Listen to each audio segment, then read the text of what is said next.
team, and this is Seam Live from the Children's Education Alliance of Missouri. Today it's the parent takeover on Seam Live again. If you're watching this live, thank you for making time to join us. If you're watching this as a recording, thank you too. We will be watching the comment section of this Facebook Live, so please join the conversation with your questions or just say hi. We'll do our best to answer all your questions. We'll also be sharing resources in the comment section. Joining me tonight is my colleague from the Kansas City Seam team, Samoy Manda. Hi, Samoy. Hey, Lisa. I am so happy to be on with you again for yet another Facebook Live parent takeover. Let's do this. Yes. So today we're going to break down how an idea becomes a law and the crucial role of parents and advocates making a difference, shaping educational policies. I cannot believe we are over halfway through the Missouri legislative session. So this topic is right on time. I mean, it could not be any better time, but right now. So, yes. Yes. Okay. Well, before we dig in, everyone, please make sure you put your questions and comments in the comment section here on Facebook. Samoy, maybe it would help if we explained a few of the basics. I think that is a great idea, Lisa. What kind of basics do you mean?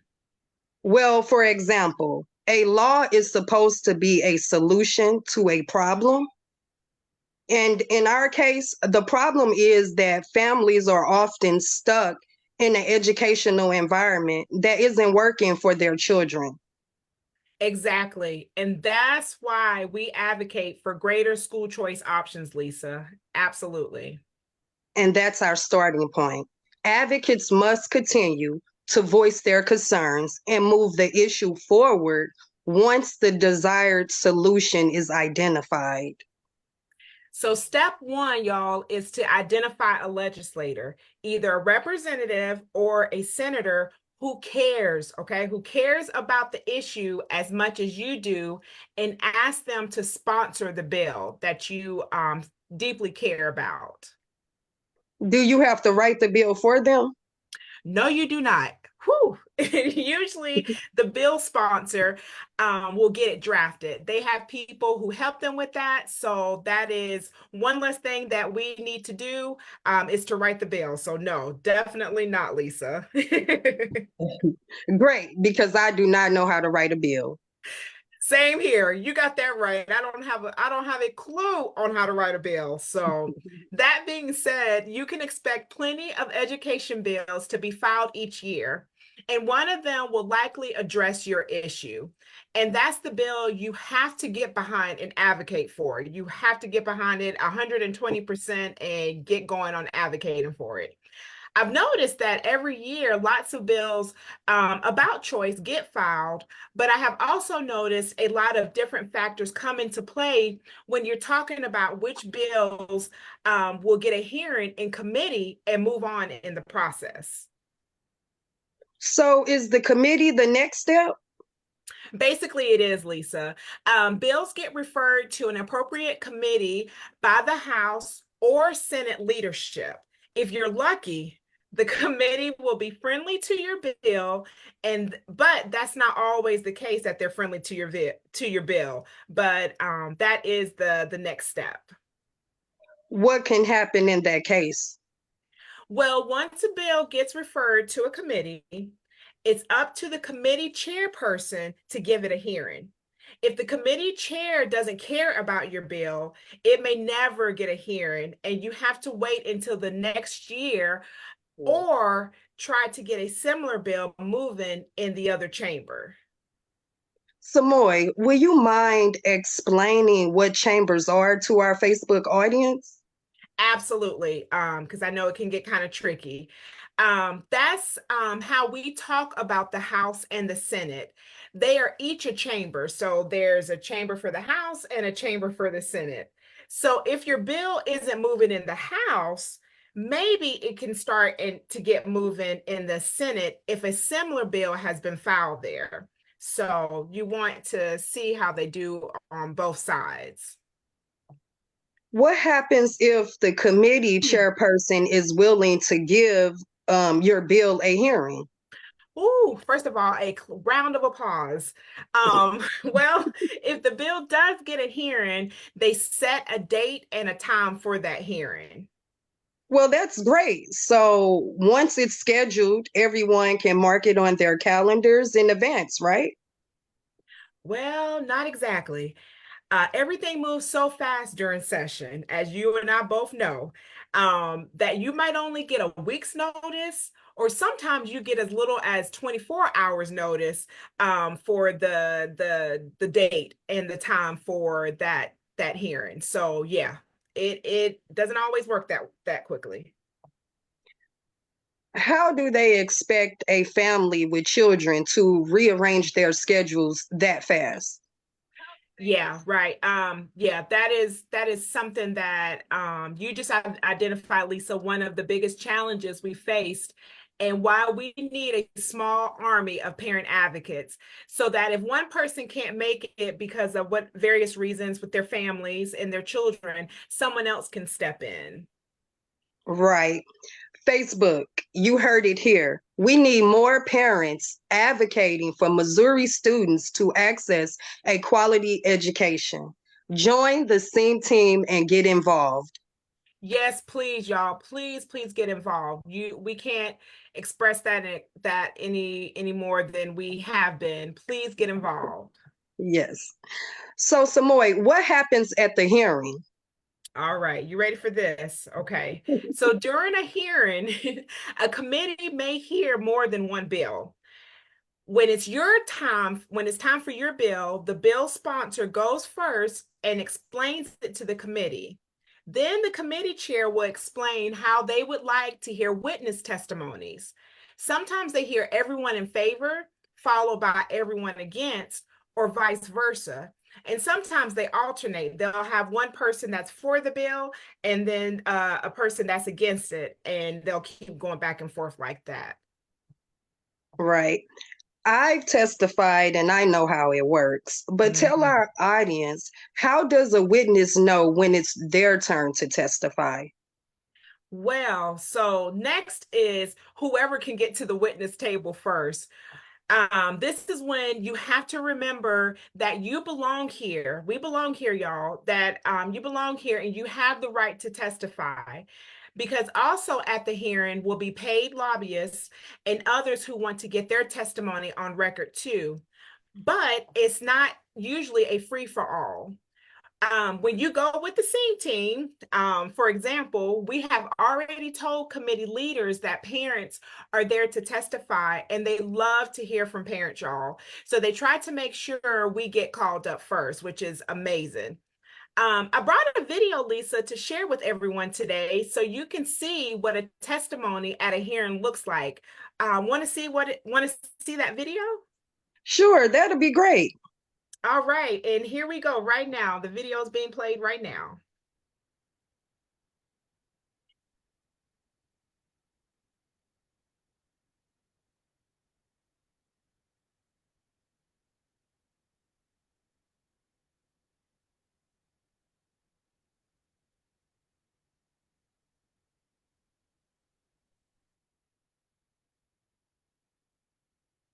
You hearing it? Can everybody hear it? No. No. Can everybody hear it? Because we happen to live within the boundaries of the city of Springfield, Izzy benefits from receiving a scholarship. There are other students at her school that could benefit from receiving a scholarship too, but they happen to live in towns with fewer than 30,000 residents. As a retired public school teacher, I am aware that there are challenges within the public school system. I was in the system long enough to know that no one implements long-term solutions. Supplying Band-Aid solutions is easier and cheaper. At Izzy's public school, we were told that our suggestions for accessibility and modifications could possibly be put into their 5-year plan. Within 5 years, Izzy would be out of that building and in the intermediate school, not having a chance to access the benefits of the accommodations. I am all for improving our public education system, but when we are told that modifications will be put in the 5-year plan, that's unacceptable. Fortunately, Izzy qualified for a Most Scholars Scholarship because we live in Springfield and she has an IEP. But what about the families in nearby Nixa whose students have dyslexia and are not being taught to read? Or the families in nearby Stratford whose students have disabilities and can't access the school playground? Or the families in Branson whose second language is English and their educational needs are not being met? Our children's education cannot wait for school districts to put a 5-year plan in place. Thank you for your time and thank you for your consideration in supporting this bill. And there you have it, Facebook. That is what a testimony looks like. That was an awesome testimony from that parent. Samoy, so at the end, hold on, Samoy. I can't see you on my screen for 1 second. Oh, no worries. No Sorry problem. about that. I can't That see is you. okay. That is Okay, why I can we are. see you now. You can see me now? So what I wanted to, yes. So at the end of a hearing for a bill, after all testimonies have been given, the committee takes a vote on whether or not to pass it out of the committee. Well, if the majority votes in favor, that means that leadership can put it on the calendars for debate in the House or Senate. Right. And Facebook, we want you to know, just because the committee voted in favor of your bill, it does not mean that the advocacy is over. Now is the time to contact legislators and encourage them to vote yes for your bill. Absolutely, Lisa. Now the advocating work begins in full swing at this time to hopefully have your bill become a law. And that's why we send out text messages during the legislative session when bills are moving. Like right now, Senate Bill 727 has gone through the Senate, and SEAM advocates testified last week at the hearing in the House.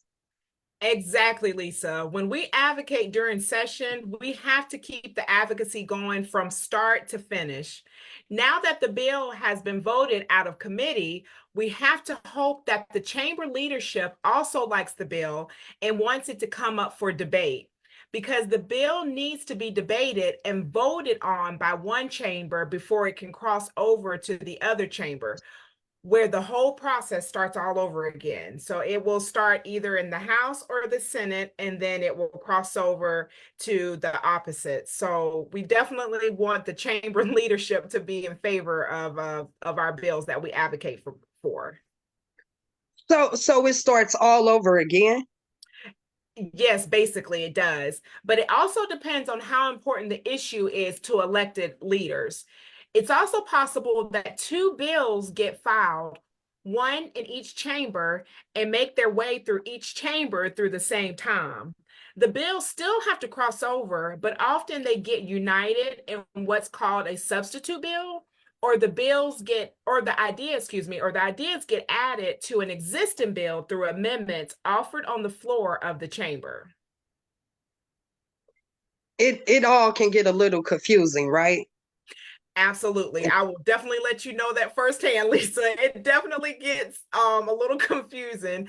That's why it's so helpful to work with an organization like SEAM that watches what's happening and then alerts advocates about when and how to take action. Right. Will you explain to the audience what SEAM does? I would love to. You know I would, Lisa. So here at SEAM, our mission is to improve Missouri's K-12 education system by advancing education policies and innovations that ensure all families, y'all, have the right to choose the education they determine is best for their children. So SEAM spreads the word through social media, emails, mailing, and through traditional media like TV, radio, and newspaper when possible. And I can't leave out word of mouth. There is no better way to get your word out than to have motivated, passionate parents who are also talking to each other. We help parents prepare for advocacy by providing training. A lot of parents have gone through the training and become even better advocates for it. We help parents shape their personal stories into testimonies and short pitches they can use when talking to legislators. Other parts of our training help parents understand how a bill becomes a law, like what we talked about tonight, how to use social media for advocacy, and sometimes we provide media training for parents in case they get an interview request. And with all those advocates ready to go, we monitor what's happening, plan outreach activities, facilitate meetings with elected leaders, and help parents get to Jefferson City during the legislative session. That's amazing. You know, the Yes, it active is. the active involvement of parents, students, and advocates is crucial in shaping school choice policies. Yeah. Everyone's relentless advocacies ensures Missouri students access a quality education. Mhm. SEAM is leading the way to expand school choice policies by amplifying parents' voices and supporting educational policies that put Missouri students' needs first. I couldn't have said it better, Lisa. Parents are really and truly, wholeheartedly the fuel of these important changes to education. And of course, the final step is that the bill gets signed by the governor and becomes a law. Yes, and we have some photos to show too. Yes, we do. Yes. Here's a photo of Governor Parsons signing what was that House Bill? What was it, 349 into law? Yes. Uh-huh. Yes. And there you are, Lisa. I see you and your Yes, daughter. I think the governor is holding your daughter. yes, yes. Um, it's very exciting, you know, to witness the governor sign a bill into law. Absolutely. I couldn't agree. No, absolutely. You've been involved in some successful efforts. Would you, and I was going to say, I think there's one more before you Yes, tell the yes, audience about that successful efforts. And here you're going to see my family and I with Governor Parsons after he signed House Bill 1552 into law for MOCAP for all students to be able to participate in virtual education if that is something they would like to do. So there's all my kiddos there, and that was such a wonderful day that day. yes. Yes. So, yes, also, okay, so we just saw those pictures, and I mean, that still just brings just joy. I just still get my heart just still skips a beat. But Lisa, would you tell your audience, would you tell the audience about it when excuse me, would you tell the audience about it when the bill became law for you? Um, I'm very passionate about advocating for school choice policies that empowers parents and students. You know, over Yeah. the years, I've testified in favor of several school choice measures and have been a dedicated advocate for the Most Scholars program. Not only did you work on that law, Lisa, but now your family is able to utilize it, right? Yes, my child is a Most Scholars recipient and Wow. attends a neighborhood private school. The passing of the Most Scholars program was crucial for my family because it provided the school choice option that we needed to ensure my child receives a quality education. Samoy, I refuse to let my child be enrolled in a school district that has been failing for over 20 years. Oh my gosh, 20 years. Oh my goodness, Lisa. Well, you are not alone in that thought. As you and I well know, there are parents all across the great show me state of Missouri, y'all, who are looking for options for their children's education. Absolutely. And parents want school choice options to Empower us to choose the best educational path for our children, ensuring they receive an education tailored to their needs and aspirations. Absolutely, Lisa. That is the goal, and that is why we continue advocating year after year, day after day. Yes. And Samoy, you and I both are awesome examples for others, demonstrating that parents can advocate for school choice policies, turning ideas into laws, and advancing educational options. Lisa, it is a pleasure to work with you on these ideas and along with our SEAM team in hopes of turning those ideas into laws. It feels so good. It truly feels good. I'm proud of the work we do and have done. Right now, you can't see me, but I am doing my happy dance in my chair. I just get so excited. Yes, yes. Facebook, we want you to know that we're going to the Capitol on Wednesday, April 17th for another advocacy day. If you're interested in joining us or would like to know more information about our next advocacy day, you can reach me at lisa@seamteam.org or samoy@seamteam.org. Samoy. Yes. It was a blast being on Facebook Live with you. Together, we covered valuable information on how ideas become laws and the role of parents and advocates. I hope this Facebook Live inspires people to join SEAM and advocate for Missouri students to access a quality education. Lisa, yes. Once again, this was so much fun doing another parent takeover with you. I just always get excited when we get to do these together. I hope the information, everyone, we shared is useful and beneficial as we continue or begin their advocacy journey at the Capitol and local in their community. Yes. It's a wrap, Facebook. Thank you all for joining us live, or if you're watching this in the future online. Do not forget to check out our websites, seamteam.org and showmeschooloptions.org. Like us, follow us, and share all our videos on all three of our social media platforms, which are Children's Education Alliance of Missouri Facebook page, the SEAM Team on Instagram, and at SEAM Team on X. Make sure you follow some of the links in the comment section and get involved. Thank you all and good night. Thank